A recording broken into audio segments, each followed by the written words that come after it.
ओम शांति। 21 फरवरी 2021 की बाप दादा की अव्यक्त मुरली। रिवाइज डेट 6 नवंबर 1987। मुरली के सार में बाबा ने कहा, निरंतर सेवाधारी बनने का साधन 4 प्रकार की सेवाएं। अब मुरली विस्तार से। आज विश्व कल्याणकारी विश्व सेवाधारी बाप अपने विश्व सेवाधारी सहयोगी सर्व बच्चों को देख रहे थे कि हर एक बच्चा निरंतर सहयोगी के साथ साथ निरंतर सेवाधारी कहाँ तक बने हैं, क्योंकि याद और सेवा दोनों का बैलेंस सदा ब्राह्मण जीवन में बाप दादा और सर्वश्रेष्ठ ब्राह्मण आत्माओं द्वारा ब्लेसिंग का पात्र बनाता है। इस संगम युग पर ही ब्राह्मण जीवन में परमात्मा आशीर्वादें और ब्राह्मण परिवार की आशीर्वादें प्राप्त होती हैं। इसलिए इस छोटी सी जीवन में सर्व प्राप्तियां और सदा काल की प्राप्तियां सहज प्राप्त होती हैं। इस संगम युग को विशेष ब्लेसिंग युग कह सकते हैं।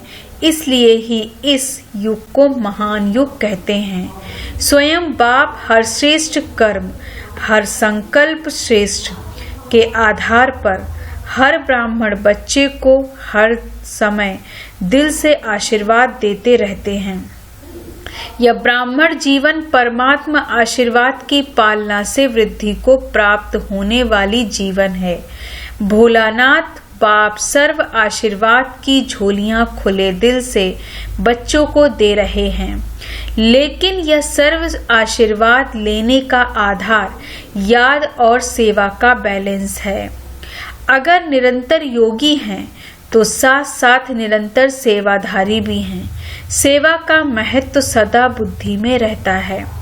कई बच्चे समझते हैं सेवा का जब चांस मिलता है व कोई साधन व समय जब मिलता है तभी सेवा करते हैं, लेकिन बाप दादा जैसे याद निरंतर सहज अनुभव कराते हैं वैसे सेवा भी निरंतर और सहज हो सकती है। तो आज बाप दादा सेवाधारी बच्चों की सेवा का चार्ट देख रहा था। जब निरंतर सेवाधारी नहीं बने तब तक सदा की आशीर्वाद के अनुभवी नहीं बन सकते। जैसे समय प्रमाण, सेवा के चांस प्रमाण, प्रोग्राम प्रमाण सेवा करते हो, उस समय सेवा के फलस्वरूप बाप की, परिवार की आशीर्वाद व सफलता प्राप्त करते हो, लेकिन सदा काल के लिए नहीं। इसलिए कभी आशीर्वाद के कारण सहज स्व व सेवा में उन्नति अनुभव करते हो और कभी मेहनत के बाद सफलता अनुभव करते हो, क्योंकि निरंतर याद और सेवा का बैलेंस नहीं है। निरंतर सेवाधारी कैसे बन सकते? आज उस सेवा का महत्व सुना रहे हैं। सारे दिन में भिन्न भिन्न प्रकार के सेवा कर सकते हो। इसमें एक है स्व की सेवा, अर्थात स्व के ऊपर संपन्न और संपूर्ण बनने का सदा अटेंशन रखना। अपने इस पढ़ाई के जो मुख्य सब्जेक्ट हैं उन सब में अपने को पास विद ऑनर बनाना है। इसमें ज्ञान स्वरूप, याद स्वरूप, धारणा स्वरूप सब में संपन्न बनना है। यह स्व सेवा सदा बुद्धि में रहे। यह स्व सेवा स्वतः ही आपके संपन्न स्वरूप द्वारा सेवा कराती रहती है, लेकिन इसकी विधि है अटेंशन और चेकिंग। स्व की चेकिंग करनी है, दूसरों की नहीं। दूसरी है विश्व सेवा, जो भिन्न भिन्न साधनों द्वारा, भिन्न भिन्न विधि से, वाणी द्वारा व संबंध संपर्क द्वारा करते हो। यह तो सब अच्छी तरह से जानते हैं। तीसरी है यज्ञ सेवा, जो तन और धन द्वारा कर रहे हो। चौथी है मनसा सेवा, अपनी शुभ भावना, श्रेष्ठ कामना, श्रेष्ठ वृत्ति, श्रेष्ठ वाइब्रेशन द्वारा किसी भी स्थान पर रहते हुए अनेक आत्माओं की सेवा कर सकते हो। इसकी विधि है लाइट हाउस, माइट हाउस बनना। लाइट हाउस एक ही स्थान पर स्थित होते दूर दूर की सेवा करते हैं। अपने आप सभी एक स्थान पर होते अनेकों की सेवा अर्थ निमित्त बन सकते हो। इतना शक्तियों का खजाना जमा है तो सहज कर सकते हो। इसमें स्थूल साधन व चांस व समय की प्रॉब्लम नहीं है। सिर्फ लाइट माइट से संपन्न बनने की आवश्यकता है। सदा मन बुद्धि व्यर्थ सोचने से मुक्त होना चाहिए। मन मना भव के मंत्र का सहज स्वरूप होना चाहिए। यह चारों प्रकार की सेवा क्या निरंतर सेवाधारी नहीं बना सकती? चारों की सेवाओं में से हर समय कोई न कोई सेवा करते रहो तो सहज निरंतर सेवाधारी बन जाएंगे और निरंतर सेवाओं पर उपस्थित होने के कारण, सदा बिजी रहने के कारण सहज मायाजीत बन जाएंगे। चारों ही सेवाओं में से जिस समय जो सेवा कर सकते हो वह करो, क्योंकि सेवा से एक सेकंड भी वंचित नहीं रहो। 24 घंटा सेवाधारी बनना है। 8 घंटे के योगी व सेवाधारी नहीं, लेकिन निरंतर सेवाधारी। सहज है ना? और नहीं तो स्व की सेवा तो अच्छी है। जिस समय जो चांस मिले वह सेवा कर सकते हो। कई बच्चे शरीर के कारण व समय न मिलने के कारण समझते हैं हम तो सेवा कर नहीं सकते। लेकिन अगर 4 ही सेवाओं में से कोई भी सेवा में विधि पूर्वक बिजी रहते हो तो सेवा की सब्जेक्ट में मार्क्स जमा होती जाती है और यह मिले हुए नंबर अंक फाइनल रिजल्ट में जमा हो जाएंगे। जैसे वाणी द्वारा सेवा करने वालों के मार्क्स जमा होते हैं, वैसे यज्ञ सेवा व स्व की सेवा व मनसा सेवा, इनका भी इतना महत्व है। इसके ही इतने नंबर जमा होंगे।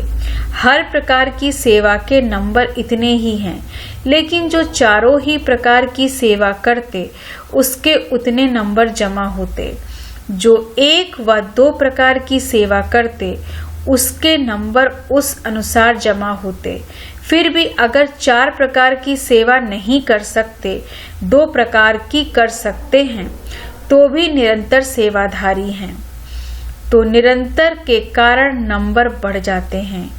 इसलिए ब्राह्मण जीवन अर्थात निरंतर सेवाधारी सहज योगी। जैसे याद का अटेंशन रखते हो कि निरंतर रहे, सदा याद का लिंक जुटा रहे, वैसे सेवा में भी सदा लिंक जुटा रहे। जैसे याद में भी भिन्न भिन्न स्थिति का अनुभव करते हो, कभी बीज रूप का, कभी फरिश्ता रूप का, कभी मनन का, कभी रूरिहान का, लेकिन स्थिति भिन्न भिन्न होते भी याद की सब्जेक्ट में निरंतर याद में गिनते हैं। ऐसे यह भिन्न भिन्न सेवा का रूप हो, लेकिन सेवा के बिना जीवन नहीं। श्वासों श्वास याद और श्वासों श्वास सेवा हो, इसको कहते हैं बैलेंस। तभी हर समय ब्लेसिंग प्राप्त होने का अनुभव सदा करते रहेंगे और दिल से सदा स्वतः ही यह आवाज निकलेगा कि आशीर्वादों से पल रहे हैं, आशीर्वाद से उड़ती कला के अनुभव से उड़ रहे हैं, मेहनत से युद्ध से छूट जाएंगे। क्या, क्यों, कैसे, इन प्रश्नों से मुक्त हो सदा प्रसन्न रहेंगे। सफलता सदा जन्मसिद्ध अधिकार के रूप में अनुभव करते रहेंगे। पता नहीं क्या होगा, सफलता होगी व नहीं होगी, पता नहीं यह आगे चल सकेंगे व नहीं चल सकेंगे, या पता नहीं का संकल्प परिवर्तन हो, तब मास्टर त्रिकालदर्शी स्थिति का अनुभव करेंगे। विजय हुई पड़ी है, यह निश्चय और नशा सदा अनुभव होगा। यही ब्लेसिंग्स की निशानियां हैं। समझा? ब्राह्मण जीवन में महान युग में बाप दादा के अधिकारी बन, फिर भी मेहनत करनी पड़े। सदा युद्ध की स्थिति में ही जीवन बिताएं, या बच्चों के मेहनत की जीवन बाप दादा से देखी नहीं जाती। इसलिए निरंतर योगी, निरंतर सेवाधारी बनो। समझा? अच्छा, पुराने बच्चों की आशा पूरी हो गई ना? पानी की सेवा करने वाले सेवाधारी बच्चों को आफरीन शाबाश है, जो अनेक बच्चों की आशाओं को पूर्ण करने में रात दिन सहयोगी हैं। निद्रा जीत भी बन गए हो तो प्रकृति जीत भी बन गए हो। तो मधुवन के सेवाधारियों को चाहे प्लान बनाने वाले, चाहे पानी लाने वाले, चाहे आराम से रिसीव करने वाले, रहने वाले, भोजन समय पर तैयार करने वाले, जो भी भिन्न भिन्न सेवा के निमित्त हैं, उन सबको थैंक्स देना। बाप दादा तो दे ही रही है। दुनिया पानी पानी करके चिल्ला रही है और बाप के बच्चों को कितना सहज कार्य चला रहे हैं। बाप दादा सभी सेवाधारी बच्चों की सेवा देखते रहते हैं। कितना आराम से आप लोगों को मधुवन निवासी निमित्त वन चांस दिला रहे हैं। आप भी सहयोगी बने हो। जैसे वह सहयोगी बने हैं तो आपको उसका फल मिल रहा है, वैसे आप सभी भी हर कार्य में जैसा समय उसी प्रमाण चलते रहेंगे तो आपके सहयोग का फल और ब्राह्मणों को भी मिलता रहेगा। बाप दादा मुस्कुरा रहे थे। सतयुग में दूध की नदियां बहेंगी, लेकिन संगम पर पानी घी तो बन गया ना। घी की नदी नल के में आ रही है, पानी घी बन गया तो अमूल्य हो गया ना। इसी विधि से अनेकों को चांस देते रहेंगे। फिर भी देखो दुनिया में और आप ब्राह्मणों में अंतर है ना। कई स्थानों से फिर भी आप लोगों को बहुत आराम है और अभ्यास भी हो रहा है। इसलिए राजयुक्त बन हर परिस्थिति में राजी रहने का अभ्यास बढ़ाते चलो।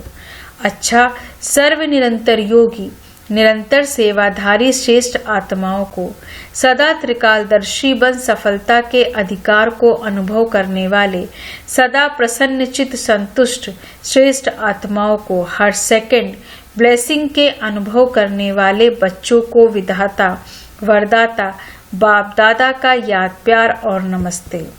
दादी जी से संकल्प किया और सर्व को श्रेष्ठ संकल्प का फल मिल गया। कितने आशीर्वादों की मालाएं पड़ती हैं। जो निमित्त बनते हैं उन्हों के भी बाप के साथ साथ गुण तो गाते हैं ना। इसलिए तो बाप के साथ बच्चों की पूजा होती है, अकेले बाप की नहीं होती। सभी को कितनी खुशी प्राप्त हो रही है। या आशीर्वादों की मालाएं भक्ति में मालाओं के अधिकारी बनाती है। पार्टियों से अव्यक्त बाप दादा की मुलाकात। आप सभी श्रेष्ठ आत्माएं सबकी प्यास बुझाने वाले होना। वह है स्थूल जल और आपके पास है ज्ञान अमृत। जल अल्पकाल की प्यास बुझाते तृप्त आत्मा बना देते हैं, तो सर्व आत्माओं को श्रेष्ठ अमृत द्वारा तृप्त करने से निमित्त बने हुए होना। या उमंग सदा रहता है, क्योंकि प्यास बुझाना यह महान पुण्य है। प्यासे की प्यास बुझाने वाले को पुण्य आत्मा कहते हैं। आप भी महान पुण्य आत्मा बन सभी की प्यास बुझाने वाले हो। जैसे प्यास से मनुष्य तड़पते हैं, अगर पानी ना मिले तो प्यास से तड़पेंगे ना। ऐसे ज्ञान अमृत ना मिलने से आत्माएं दुख अशांति में तड़प रही हैं, तो उनको ज्ञान अमृत दे के प्यास बुझाने वाली पुण्य आत्माएं हो। तो पुण्य का खाता अनेक जन्मों के लिए जमा हो रहे हैं। एक जन्म में ही अनेक जन्मों का खाता अनेक जन्मों के लिए जमा कर रहे हो।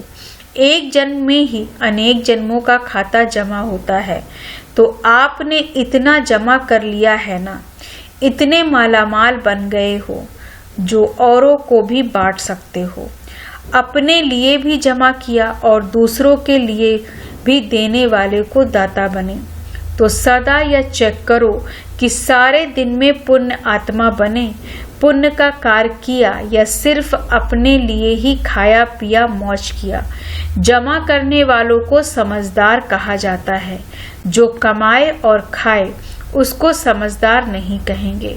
जैसे भोजन खाने के लिए फुर्सत निकालते हो क्योंकि आवश्यक है, ऐसे यह पुण्य का कार्य करना भी आवश्यक है।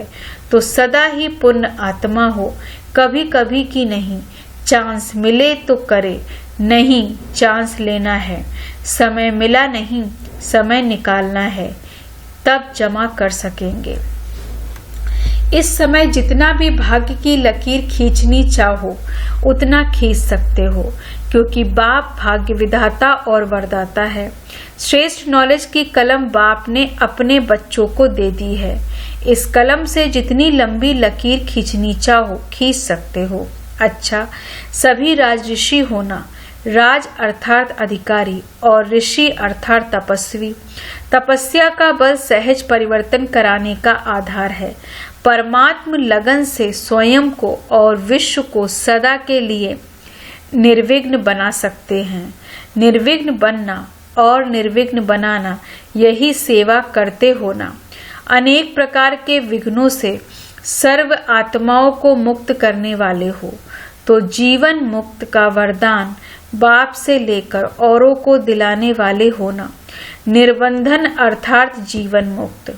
हिम्मते बच्चे मदद बाप। बच्चों की हिम्मत पर सदा बाप की मदद पदम गुणा प्राप्त होती है। बोझ तो बाप के ऊपर है, लेकिन ट्रस्टी बन सदा बाप की याद से आगे बढ़ते रहो। बाप की याद ही छत्र छाया है। पिछला हिसाब सूली है, लेकिन बाप की मदद से कांटा बन जाता है। परिस्थितियां आनी जरूर हैं, क्योंकि सब कुछ यहाँ ही चुकतू करना है, लेकिन बाप की मदद कांटा बना देती है, बड़ी बात को छोटा बना देती है, क्योंकि बड़ा बाप साथ है। सदा निश्चय से आगे बढ़ते रहो। हर कदम में ट्रस्टी अर्थात सब कुछ तेरा, मेरापन समाप्त। गृहस्थी अर्थात मेरा। तेरा होगा तो बड़ी बात छोटी हो जाएगी, और मेरा होगा तो छोटी बात बड़ी हो जाएगी। तेरापन हल्का बनाता है और मेरापन भारी बनाता है। तो जब भी भारी अनुभव करो तो चेक करो कि कहाँ मेरापन तो नहीं। मेरे को तेरे में बदली कर दो, तो उसी घड़ी हल्के हो जाएंगे। सारा बोझ 1 सेकंड में प्राप्त हो जाएगा। अच्छा वरदान। संतुष्टता की विशेषता व श्रेष्ठता द्वारा सर्व के इष्ट बनने वाले वरदानी मूर्त भव। संतुष्टता की विशेषता व श्रेष्ठता द्वारा सर्व के इष्ट बनने वाले वरदानी मूर्त भव। विस्तार से जो सदा स्वयं से और सर्व से संतुष्ट रहते हैं, वही अनेक आत्माओं के इष्ट व अष्ट देवता बन सकते हैं। सबसे बड़े से बड़ा गुण कहो, दान कहो या विशेषता या श्रेष्ठता कहो, यह संतुष्टता ही है। संतुष्ट आत्मा ही प्रभु प्रिय, लोकप्रिय और स्वयं प्रिय होती है। ऐसी संतुष्ट आत्मा ही वरदानी रूप में प्रसिद्ध होगी। अभी अंत के समय में महादानी से भी ज्यादा वरदानी रूप द्वारा सेवा होगी। स्लोगन। विजयी रत्न वह है जिसके मस्तक पर सदा विजय का तिलक चमकता हो। विजयी रत्न वह है जिसके मस्तक पर सदा विजय का तिलक चमकता हो। ओम शांति। सूचना। आज मास का तीसरा रविवार अंतर्राष्ट्रीय योग दिवस है। सभी भाई बहन साय 6:30 से 7:30 बजे तक विशेष योग अभ्यास में अपने पूर्वज स्वरूप को इमर्ज करें और पूरे वृक्ष को सर्व शक्तियों की साकाश देने की सेवा करें। ओम शांति। धन्यवाद।